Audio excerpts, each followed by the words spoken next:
Era un vuelo común en 1992 que conectaba Ciudad de México con Madrid, operado por la aerolínea Fly Emirates. El avión, lleno de pasajeros, despegó sin contratiempos. A bordo viajaba un niño de 8 años llamado Andrés, quien estaba acompañado de su madre.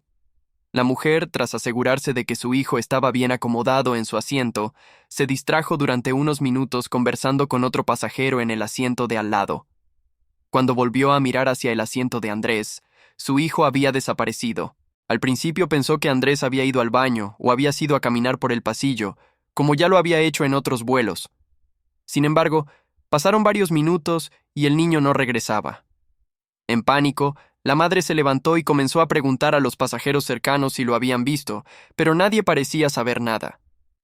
La tripulación del vuelo fue rápidamente informada y una búsqueda comenzó a bordo del avión. Se revisaron todos los baños, las áreas de descanso y la cabina, pero no había señales de Andrés. La policía fue alertada al aterrizar en Madrid y un registro meticuloso de todos los pasajeros fue realizado, pero no se encontró rastro del niño. La madre, desconsolada, no podía entender cómo su hijo había desaparecido de manera tan repentina en un avión lleno de gente. El caso fue reportado en los medios de comunicación, pero con el paso de los días y sin ninguna pista concreta, la historia de Andrés se desvaneció lentamente de los titulares. A pesar de los esfuerzos por parte de las autoridades y las aerolíneas, no hubo avances. La desaparición de Andrés se convirtió en un misterio no resuelto, y la madre, devastada, continuó buscando respuestas, pero la esperanza comenzaba a desvanecerse. Durante 15 años, el caso fue olvidado por muchos, hasta que en 2007, una azafata que había trabajado en ese vuelo decidió revelar una verdad aterradora que cambiaría todo. El caso de Andrés fue rápidamente archivado después de varios meses de investigaciones infructuosas. La policía no encontró ninguna pista que explicara su desaparición, y con el tiempo, las autoridades concluyeron que Andrés podría haber sido víctima de un secuestro durante el vuelo, aunque nunca encontraron pruebas claras que corroboraran esa teoría. La madre, Laura, vivió sumida en la desesperación. La investigación se cerró oficialmente, y su vida quedó marcada por la incertidumbre. En los años que siguieron, Laura no dejó de buscar a su hijo, pero a medida que el tiempo pasaba, la esperanza comenzaba a desvanecerse. El caso de Andrés fue olvidado por muchos, hasta que en 2007, una azafata llamada Carmen, quien había trabajado en ese vuelo, decidió romper su silencio.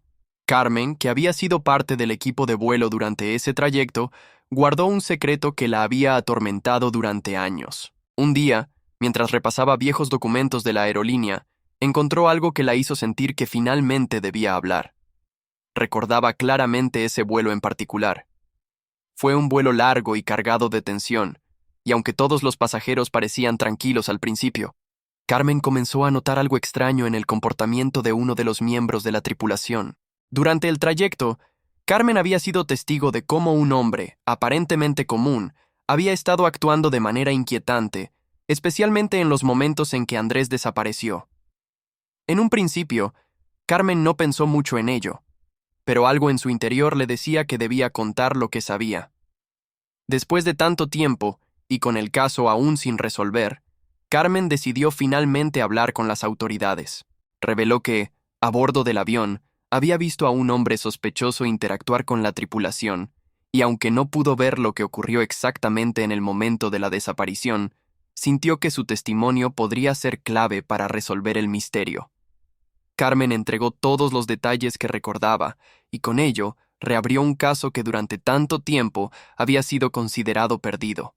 La declaración de Carmen reavivó el caso de Andrés, y las autoridades comenzaron a investigar de nuevo, ahora con una nueva perspectiva. Carmen había sido clara en su testimonio. El hombre sospechoso, a quien identificó como un miembro de la tripulación de tierra, había mostrado un comportamiento extraño antes y después de la desaparición de Andrés. Según su relato, el hombre había estado cerca del área donde Andrés desapareció, y aunque no había visto nada directamente, Carmen había notado que el hombre parecía nervioso. Las autoridades comenzaron a buscar más información sobre este hombre, que inicialmente no había sido considerado sospechoso.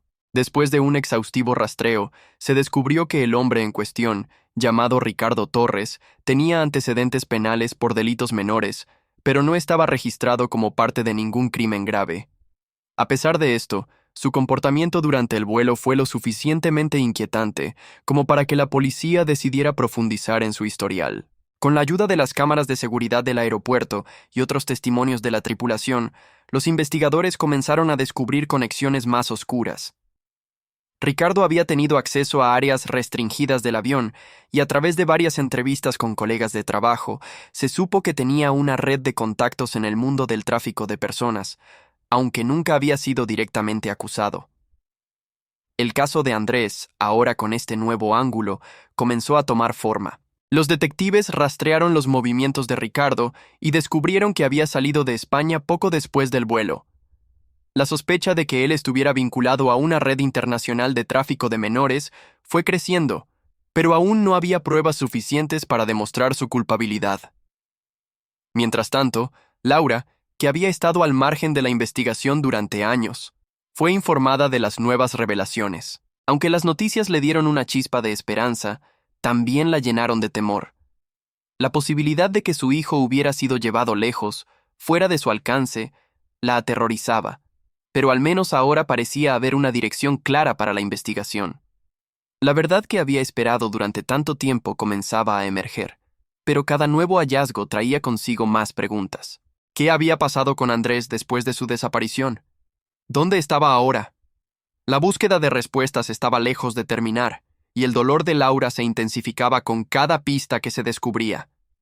A medida que la investigación avanzaba, la policía logró rastrear a Ricardo Torres hasta América Latina, donde, según la información obtenida, había estado moviéndose entre diferentes países bajo identidades falsas. Las autoridades de varios países se involucraron en la búsqueda, colaborando con la Interpol para localizarlo.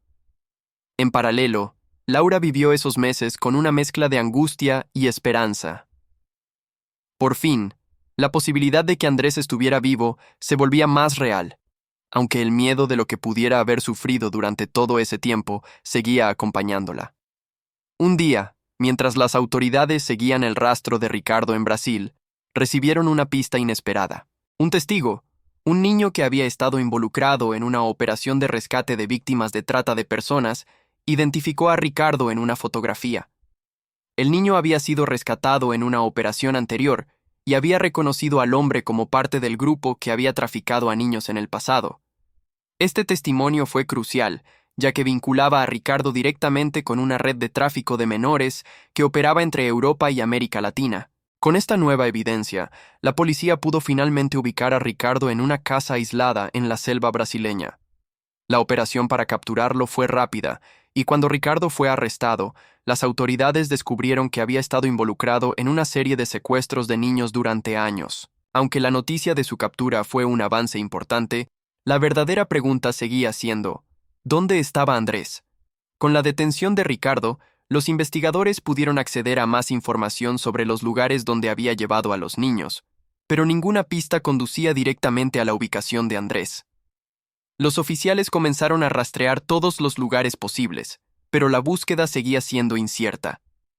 Mientras tanto, Laura no podía dejar de pensar en su hijo. La idea de que su hijo estuviera en algún lugar desconocido, aún atrapado en una red de tráfico, la consumía. Pero en su corazón seguía aferrándose a la esperanza de que, finalmente, la verdad saldría a la luz. La captura de Ricardo Torres había sido un gran avance, pero no fue suficiente para resolver el misterio sobre el paradero de Andrés. Con cada interrogatorio a Ricardo, los detectives descubrían detalles más oscuros sobre la red de tráfico en la que estaba involucrado, pero, sorprendentemente, él se mantenía en silencio sobre lo que había ocurrido con los niños secuestrados. La presión sobre él aumentaba, pero Ricardo parecía saber cómo manipular las situaciones, desviando las preguntas y protegiendo a los verdaderos líderes del grupo. Un día, después de días de interrogatorios sin resultados, una pista inesperada salió a la luz. Una mujer desconocida se presentó ante las autoridades, alegando tener información crucial sobre el caso. Era una mujer joven, con una historia conmovedora, quien había sido una de las víctimas rescatadas de la misma red. Su nombre era Carla, y había sido secuestrada a una edad temprana.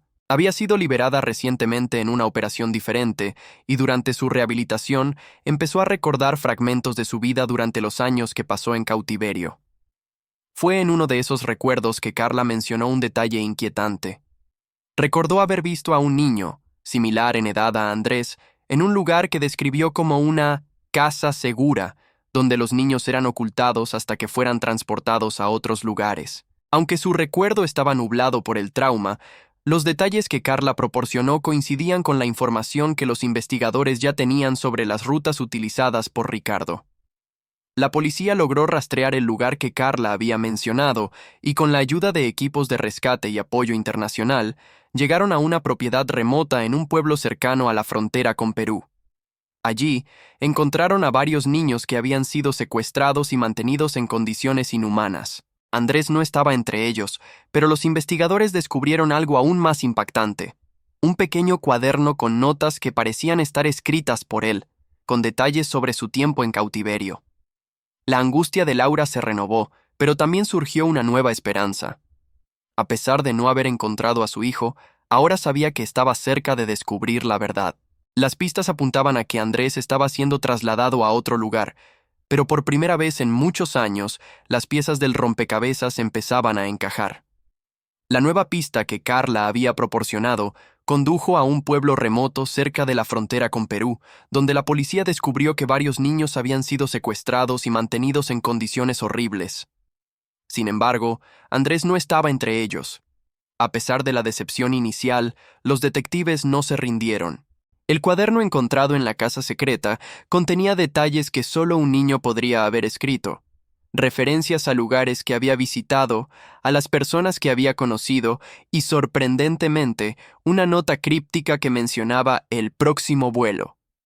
La referencia a un vuelo no pasó desapercibida para los investigadores, quienes comenzaron a rastrear los registros de vuelos que habían salido del país durante los años en que Andrés había desaparecido. Después de varias semanas de investigación, descubrieron algo desconcertante: un vuelo a Brasil, operado por una aerolínea internacional, en el que había pasajeros con documentación sospechosa. Aparentemente, el grupo que había estado operando en Perú también había estado utilizando vuelos comerciales para trasladar a los niños a lugares más alejados. Al revisar las grabaciones de seguridad del aeropuerto, los investigadores notaron a un niño que coincidía con la descripción de Andrés, subiendo a bordo de un vuelo hacia Río de Janeiro, junto con un hombre que parecía ser un miembro del grupo. La noticia de que Andrés podía haber estado en Brasil durante todo ese tiempo dejó a Laura en shock, porque nunca había sabido nada sobre esto. ¿Y por qué, después de tanto tiempo, ahora se descubría una nueva pista? La policía rápidamente se puso en contacto con las autoridades brasileñas y una operación internacional fue puesta en marcha para localizar a Andrés. En Brasil, la investigación reveló que el grupo había estado operando en varias ciudades, escondiendo a los niños en hogares temporales mientras planificaban su traslado a otros países. A medida que se realizaban las búsquedas, Laura mantenía la esperanza de que, finalmente, su hijo estaría cerca. Después de 15 largos años de sufrimiento y desesperación, la verdad parecía estar más cerca que nunca. La operación internacional para rastrear a Andrés en Brasil comenzó a tomar forma rápidamente.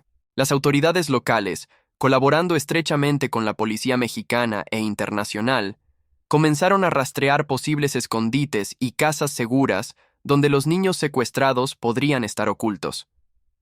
Sin embargo, cada nuevo intento de encontrar a Andrés en las ciudades brasileñas parecía estar marcado por un rastro de engaños y pistas falsas. Los investigadores descubrieron que el grupo había sido extremadamente cuidadoso al mover a los niños de un lugar a otro, utilizando identidades falsas y registros de adopciones fraudulentas para encubrir su paradero.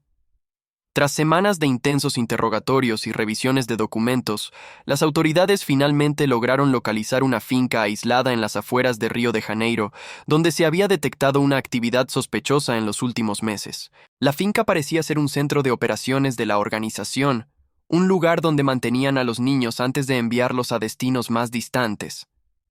Los agentes se adentraron en la propiedad con cautela, sabiendo que esta podría ser la última oportunidad para encontrar a Andrés.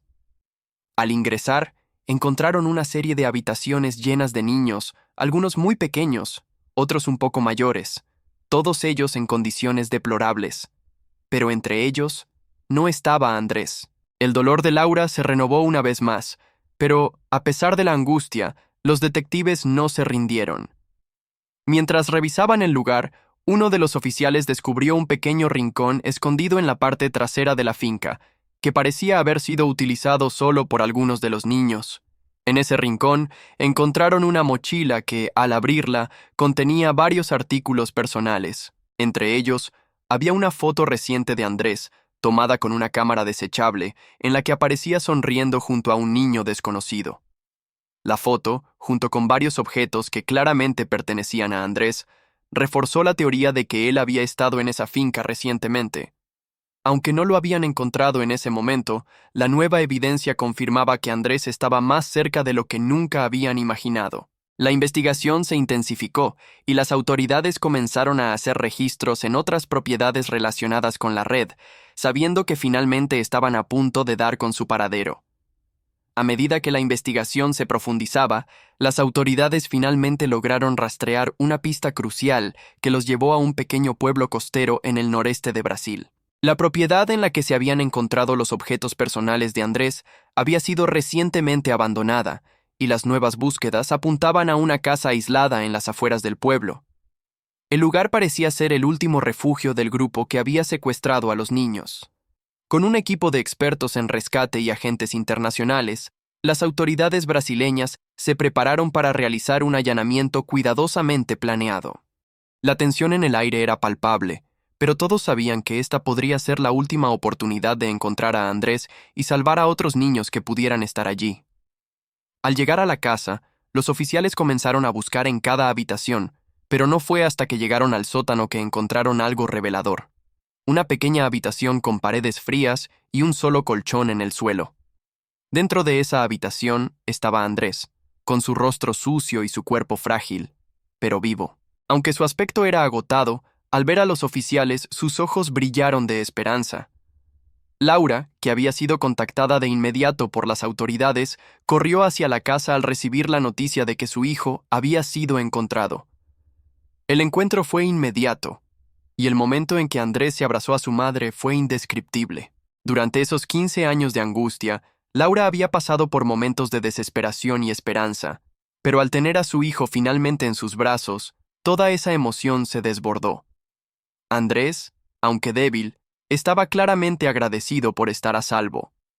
Tras el rescate, Laura no dejaba de preguntarse cómo pudo haberse mantenido con vida en esas condiciones tan extremas. Sin embargo, la recuperación de Andrés no sería fácil. El trauma físico y emocional de lo que había vivido, unido a la oscuridad de esos años perdidos, requeriría un largo proceso de rehabilitación. Sin embargo, por primera vez en muchos años, Laura sabía que su hijo estaba en casa, y el futuro, aunque incierto, se veía mucho más brillante. Después de ser rescatado, Andrés fue trasladado a un centro médico especializado donde pudo recibir tratamiento físico y psicológico. Su madre, Laura, no se separó de su lado ni un momento, velando por su bienestar mientras él comenzaba a procesar todo lo que había vivido durante esos años. Los médicos explicaron que la salud de Andrés era delicada, pero que se encontraba fuera de peligro. Sin embargo, las cicatrices emocionales y psicológicas de su cautiverio eran profundas, y Andrés necesitaría tiempo y terapia para poder superar todo lo que había pasado. En esos primeros días de su recuperación, Andrés apenas hablaba sobre lo sucedido, pero poco a poco comenzó a confiar en su madre y en los terapeutas que lo acompañaban. En las sesiones de terapia, Andrés empezó a recordar fragmentos de los años en que estuvo desaparecido, cómo había sido tratado como prisionero, las personas que lo habían cuidado, y lo más doloroso, cómo la organización de tráfico de niños lo había mantenido lejos de su familia. La verdad que había estado oculta durante tanto tiempo comenzaba a salir a la luz, y con ella, la identificación de más miembros del grupo que había estado involucrado en su secuestro. Aunque el rescate de Andrés había sido un gran alivio, las consecuencias de la operación de tráfico de menores fueron mucho más amplias de lo que se había imaginado, y muchas otras víctimas fueron finalmente liberadas en una serie de operativos internacionales.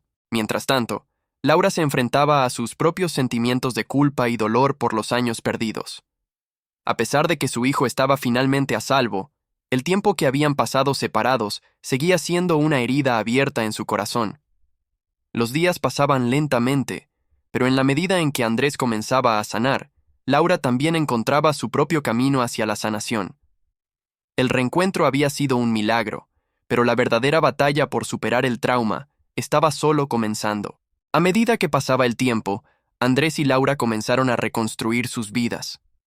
La recuperación fue un proceso largo y desafiante, pero la familia, finalmente reunida, encontró consuelo en su amor y en su vínculo indestructible. Andrés, aunque marcado por los horrores del pasado, comenzó a abrirse más con su madre, compartiendo recuerdos fragmentados de su tiempo en cautiverio. Aunque nunca olvidaría los años perdidos, poco a poco, Andrés encontró una nueva razón para sonreír, rodeado de la gente que lo amaba. Con el apoyo de terapeutas, amigos y familiares, Andrés comenzó a recuperar su confianza y su alegría. Las cicatrices del pasado seguían presentes, pero el futuro, lleno de nuevas oportunidades, se iluminaba cada vez más. Laura, por su parte, encontró la fuerza para perdonarse a sí misma por no haber podido proteger a su hijo, entendiendo que la culpa no la definiría. Juntos, madre e hijo, enfrentaron sus miedos y compartieron momentos de amor y sanación. El tiempo perdido nunca podría ser reemplazado, pero Laura sabía que ahora tenía a su hijo de vuelta.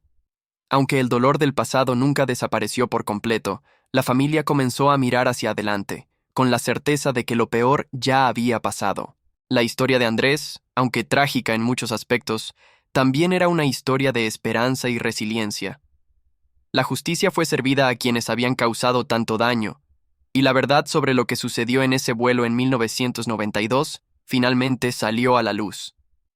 Para Laura y Andrés, la vida comenzó de nuevo, y aunque el camino hacia la curación seguiría siendo desafiante, sabían que juntos podían superar cualquier obstáculo que se les presentara.